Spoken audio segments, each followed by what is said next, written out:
What if I told you that labeling an emotion can actually change what emotion you're feeling? That is part of one of the leading theories of how emotions are formed. There are many theories that attempt to explain emotion, but one that has stood out recently as the most probable is the Schacter and Singer two-factor theory of emotion.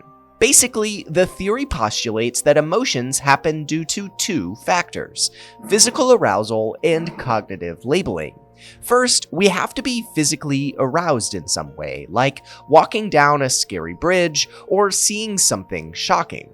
The arousal leads to the second factor, which is labeling what we're feeling as an emotion, which is known as cognitive labeling. Schacter and Singer tested their two-factor theory with a dauntingly simple experiment.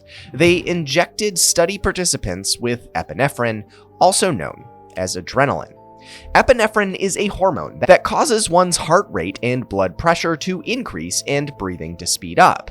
In essence, the epinephrine was meant to create the physical arousal necessary for an emotional reaction.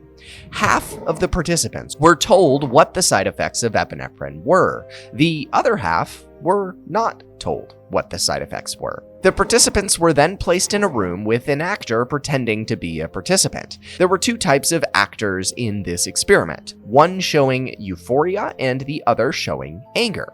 At the end of the experiment, the participants had to name their emotions.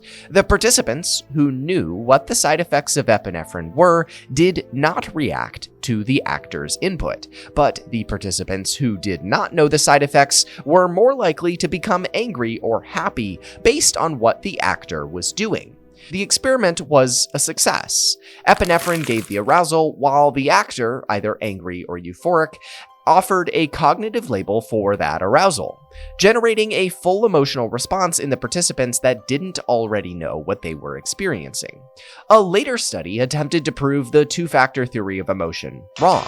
This study separated male participants into two different groups and asked them to walk down a bridge. One group was assigned to an eerie and scary bridge, and the other one a pleasant and safe bridge.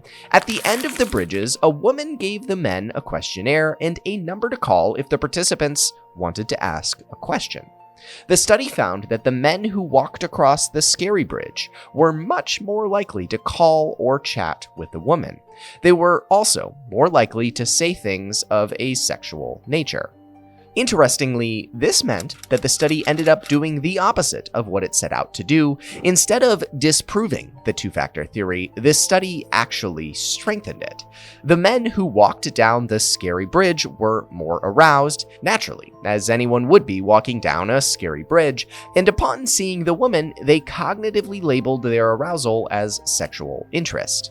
This goes to show how powerful emotion is. We often think of things like arousal and cognitive labeling as separate from one another, but they are actually integral to generating an emotional reaction.